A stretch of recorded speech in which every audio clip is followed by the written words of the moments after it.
মাদ্ৰাছা high school মাদ্ৰাছা পৰীক্ষাৰ যিসকল ছাত্ৰ ছাত্ৰীয়ে এই বছৰ পৰীক্ষা দিলেহেঁতেন চূড়ান্ত পৰীক্ষা যেহেতু পৰীক্ষাটো বাতিল হ'ল তেওঁলোকক কেনেকৈ ওপৰ পৰ্যায়লৈ উত্তীৰ্ণ কৰিব পৰা যায় আমাৰ হাতত থকা যিখিনি ৰেকৰ্ড আছে তথ্য আছে তেওঁলোকৰ আগৰ পৰীক্ষা সম্পৰ্কীয় তাৰ কাৰণে যিখন কমিটি কৰি দিছিলে 19 তাৰিখে এখন গঠন কৰি দিয়া হৈছিলে আমি 19 তাৰিখৰ পৰা আমি কাম আৰম্ভ কৰিবলৈ হেৰি কৰোঁ আৰু তাৰপিছত আমি ঠিক কৰিলোঁ যে আমি দেখিলোঁ যে এই শিক্ষান্ত পৰীক্ষাত বহিবলগীয়া ছাত্ৰ ছাত্ৰীসকলৰ ক্লাছ 9ৰ যিটো ফাইনেল পৰীক্ষা এই গোটেইখিনি ৰিজাল্ট আমাৰ হাতত আছে গোটেইবিলাক স্কুলৰে ক্লাছ 10ৰ যিবোৰ ছাত্ৰ ছাত্ৰীয়ে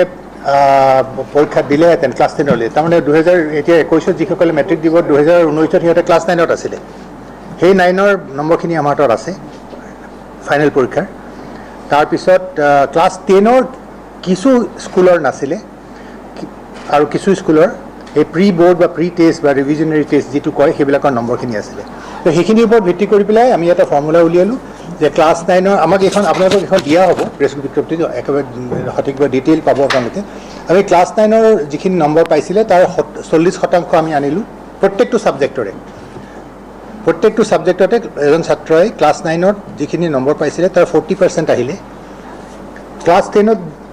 প্ৰত্যেক ছাবজেক্টৰ যিখিনি নম্বৰ পাইছিলে তাৰ 40% আহিলে 80% হ'ল বাকী 20% আমি স্কুলবিলাকক কৈছোঁ যে তেওঁলোকৰ এটেণ্ডেঞ্চ আৰু অন্যান্য এছাইনমেণ্ট যিবোৰ দিয়া হৈছিলে তেওঁলোকৰ নিয়মানুৱৰ্তিতা এই ইত্যাদি কিছুমান পেৰামিটাৰ্ছ দিয়া হৈছে সেইবিলাকৰ ওপৰত ভিত্তি কৰি কাৰণ স্কুল শিক্ষকেই যি পঢ়াইছিলে তেওঁলোকে আটাইতকৈ সুন্দৰভাৱে বা শুদ্ধভাৱে এই মূল্যায়ন কৰিব পাৰে তেওঁলোকক 20% নম্বৰ দিবলৈ দিয়া হৈছে কোনজন ভাল ষ্টুডেণ্ট কোনজন বেয়া ষ্টুডেণ্ট তেওঁলোকে জানিব তাৰপিছতো এইখিনি নম্বৰ দিওঁতেও আমি এটা ৰাইডাৰ দিছোঁ যে স্কুলখনত যোৱা 3 বছৰত তেওঁলোকে ক্লাছ 10ত মেট্ৰিক দিওঁতে কিমানজনে ফাৰ্ষ্ট ডিভিজন পাইছিলে কিমানজনে ষ্টাৰ পাইছিলে যোৱা 3 বছৰ এটা আমাৰ ৰেকৰ্ড আমি উলিয়াই পেলাইছোঁ তাতকৈ 10% ভেৰিয়েশ্যন হ'বলৈ দিয়া নাই সেই 10%ৰ ভিতৰতে সেই 20% নম্বৰ দিব লাগিব নিজে জোৰ কৰি দিব নোৱাৰিব আৰু গতিকে এইটো এটা চেকছ এণ্ড বেলেঞ্চৰ এটা মেকানিজম ৰখা হৈছে থুলমূলকৈ এইখিনিয়ে কথা আমাৰ আৰু ছেকেণ্ড ফৰ্মুলাটো হৈছে কি যিবোৰ স্কুলত ক্লাছ 10ৰ ডাটা সম্পূৰ্ণৰূপে নাছিলে তেতিয়া 9ৰ যিখিনি নম্বৰ পাইছিলে প্ৰত্যেকটো ছাবজেক্টতে তাৰে 70% আহিব আগতে 40% আহিছিলে আৰু ইয়াৰ পৰা ক্লাছ 10ৰ পৰা প্ৰত্যেক ছাবজেক্টত 40% আহিছিলে এইবাৰ 70% আহিব ছাবজেক্ট ৱাইজ আৰু বাকী 30% আমি স্কুলৰ টিচাৰক কৈছোঁ যে তোমালোকে প্ৰত্যেকজন ছাত্ৰৰে নিজৰ বিষয়ত কি ধৰণে পৰীক্ষাবিলাক দিছিলে তোমালোকে লৈছিলে তোমালোকে এটা হোম এছাইনমেণ্ট দিছিলে সেইবিলাকৰ ৰেকৰ্ড তেওঁলোকে থাকে গতিকে সেইখিনিৰ ওপৰত ভিত্তি কৰি তেওঁলোকে 30% দিব পাৰিব আৰু সেইটো কৰিবলৈ যাওঁতেও এটা লিমিট দিয়া হৈছে যে যোৱা 3 বছৰৰ পৰীক্ষাৰ তেওঁলোকৰ যিটো ফলাফল আছিলে প্ৰত্যেকটো বিভাগতে প্ৰথম বিভাগ দ্বিতীয় বিভাগ ডিষ্টিংশ্যন ষ্টাৰ ইত্যাদি তাতকৈ 10% ভিতৰতহে সেই ভেৰিয়েশ্যনটো হ'ব পাৰিব তেওঁলোকে নম্বৰ দিওঁতেও গোটেইখিনি দিব নোৱাৰিব গতিকে থুলমূলকৈ এইখিনিয়ে কথা আৰু যিবোৰ ল'ৰা ছোৱালী হেৰি আছিলে ফিজিকেলি চেলেঞ্জড আছিলে তেওঁলোকে বিভিন্ন কাৰণত পৰীক্ষা চৰীক্ষাবোৰ দিব পৰা নাছিলে আৰু তেওঁলোকৰ ক্ষেত্ৰত এটা ফ্লেক্সিবল এটা হেৰি লোৱা হৈছে তেওঁ নম্বৰবিলাক স্কুলকে দিয়া হৈছে কৰিবৰ কাৰণে স্কুলে নিজে চাই দিব খুব কম সংখ্যক এনেকুৱা ছাত্ৰ ছাত্ৰী আছে ফিজিকেলি হেণ্ডিকেপ যিবিলাকে একো পৰীক্ষা দিব পৰা নাছিলে তেওঁলোকৰ ইভেলুৱেশ্যনৰ গোটেই দায়িত্বটো স্কুলক আমি যিবোৰ স্কুলত আছিলে তেওঁলোকক দি দিয়া হৈছে তেওঁলোকে নিৰ্ণয় কৰি দিব সেইটো নাই আৰু ফেইল কৰা বুলিতো কোনো কথা নাছিলে যিবিলাকে ফেইল কৰিছিলে সিহঁতে আকৌ পৰীক্ষা দিব বুলিতো ফৰ্ম ফিল আপ কৰিছে গতিকে আৰু একেই ধৰণে হ'ব ক্লাছ 9ৰ নম্বৰ আহিব যেনে ক'ব পাৰিব 1459 ধন্যবাদ এইখিনি মোৰ আমাৰ ক্লাছ 10ৰ ক্ষেত্ৰত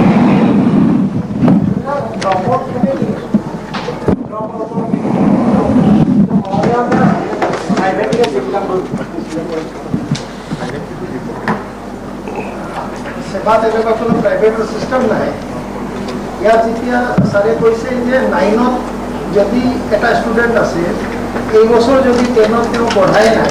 তেতিয়াহ'লে তেওঁ 9টো পাছ কৰিছে কোনোবা এটা বছৰত, সেই যিটো বছৰত তেওঁ 9 পাছ কৰিছে তেওঁ সেইটো 70% আনিব লাগে আৰু ষ্টুডেণ্টক এছেছ কৰি 30%, তেওঁলোকে 2 নম্বৰ কেটেগৰীত আহি যাব। এখন স্কুলত পঢ়িছিল, কিন্তু তেওঁ মেট্ৰিকটো দিলে বি এখন স্কুলৰ পৰা, দেন সেই ছাত্ৰজনৰ ক্ষেত্ৰত সেইটো আমি ইনষ্ট্ৰাকশ্যন এনেকুৱা দি আছোঁ যে তেওঁলোকে সেই স্কুলৰ পৰা তাৰ 9ৰ ৰিজাল্ট অনাৰ চেষ্টা কৰিবই লাগিব, যাতে যিটো স্কুলতে তেওঁ পঢ়িছিলে তাৰ 9ৰ ৰিজাল্টটো তেওঁলোকে আনিব, আনি সেইটো ভৰাব। ইনকেছ যদি ক'তৈ মানে আনিব নোৱাৰে, আৰু কেতিয়াবা কি হয়,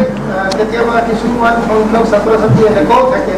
যিবিলাকে 9ত ক'ৰবাত ফেইল কৰিছিলে, 10ত আহি ক'ৰবাত এডমিশ্যন লৈছে, তেনেকুৱা কিছুমান কেছ আহিবও পাৰে।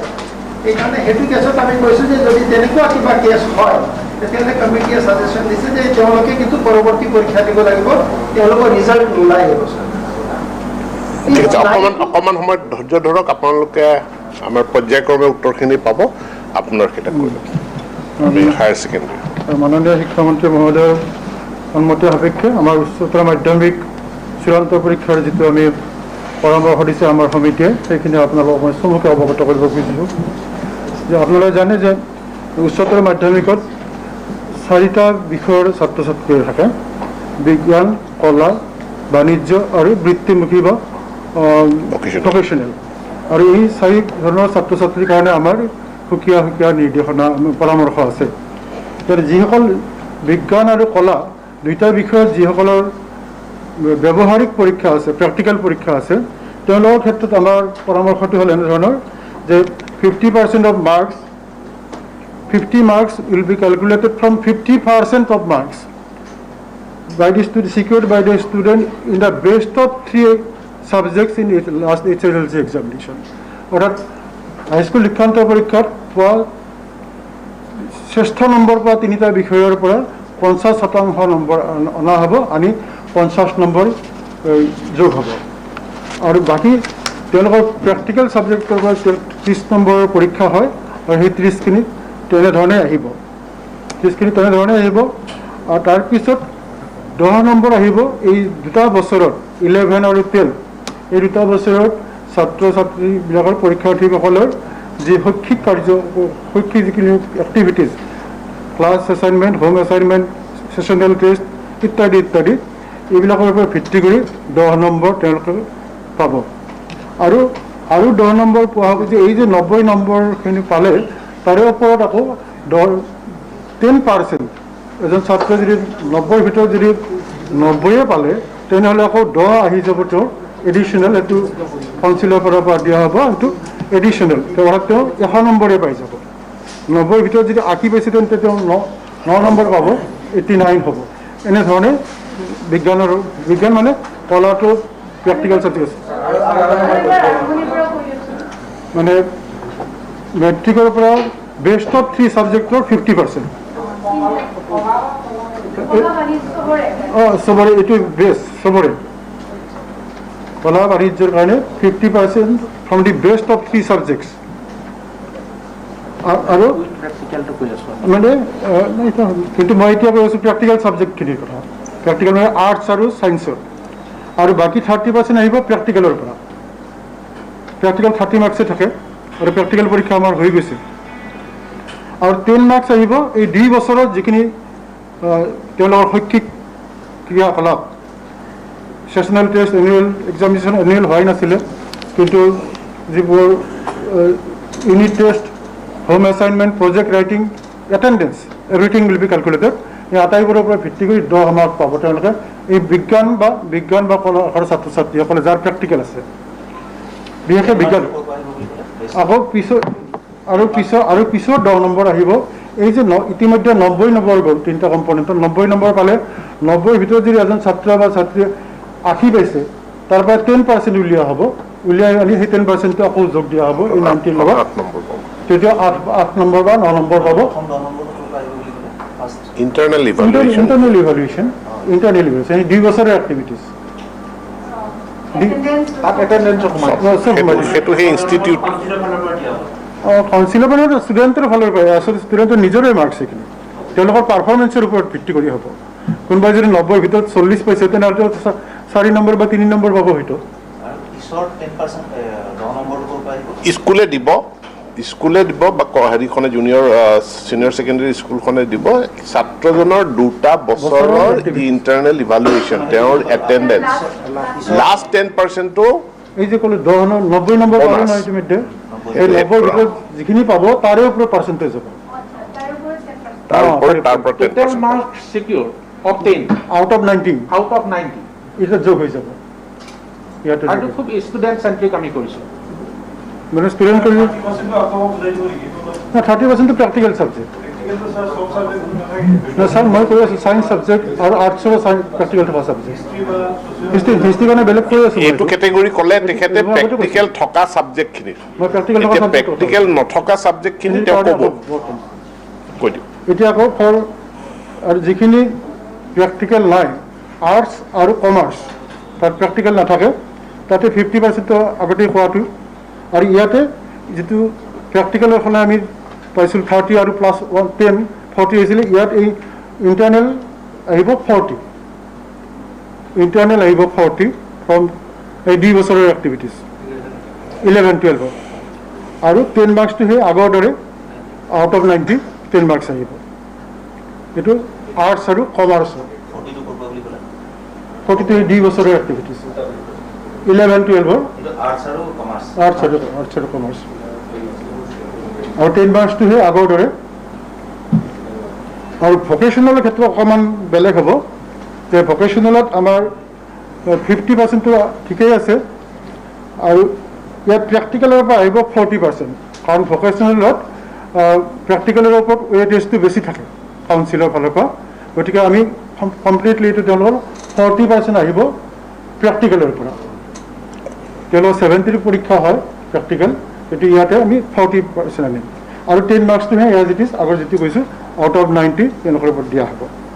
আৰু বাকী যিখিনি আৰু নন ইনষ্টিটিউচনেল কেণ্ডিডেট প্ৰাইভেট নহয় বেটাৰমেণ্ট ৰিএপিয়াৰেঞ্চ ইত্যাদি তেওঁলোকৰ কাৰণে আমাৰ ঠিক তেনেধৰণৰ পৰামৰ্শ আছে 4টা ছাবজেক্টত যিসকলে দিব তেওঁলোকে ইতিমধ্যে পাছ কৰা ছাত্ৰ ছাত্ৰী তেওঁলোকক 4টা ছাবজেক্ট দিব পাৰে যিসকলে আগতে 3rd ডিভিজন পাইছিলে তেওঁলোকক আমি 10% দিয়া হ'ব এডিশ্যনেল যিবিলাকে 2nd ডিভিজন পাইছিল তেওঁলোকক 7% আৰু যিসকলে অলৰেডি 1st ডিভিজন পাইছিলে কিন্তু বেটাৰমেণ্ট দিছে দে উইল গেট 5% ইনক্ৰিজ